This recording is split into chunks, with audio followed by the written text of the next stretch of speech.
Well, it wouldn't be a weekend of boxing without some controversy, would it? This time around, it was referee Phil Edwards providing the comedy or the tragedy for the week in the Dereck Chisora Malik Scott heavyweight duel in the UK. After 5 competitive rounds, Chisora landed an overhand right towards the end of the 6th that sent Scott to the canvas. Scott looked at his corner, smiled, waited on his knee until 8, and as he stood up for the count of 9, Edwards just waved the fight off. Now, the majority of people who watched the fight felt that the referee's call was ridiculous. Scott appeared ready to fight and was even smiling as he got up. Now, there are others who are blaming it on Scott for not getting up earlier.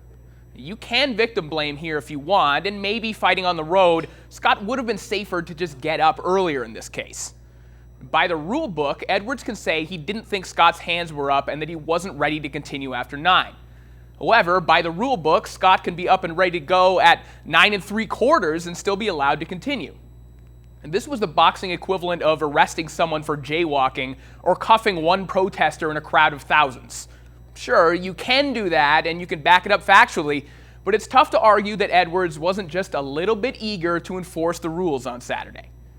Moving forward, Chisora's boisterous personality and hard-charging style will get him plenty more significant fights. He appears to be this generation's Burt Cooper, an enigmatic, TV-friendly fighter who will pull off some big wins but fall short against the division's very best. As for Scott, the most important thing to take away from this fight has nothing to do with the controversial stoppage.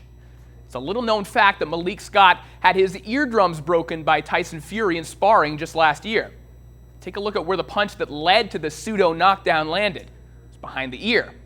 Now, having not won a fight in 3 outings without a TV-friendly style and with iffy punch resistance behind his ear, Malik's career near the top of the division may be at the count of 8 as well. He's not done quite yet, but he better get up quickly.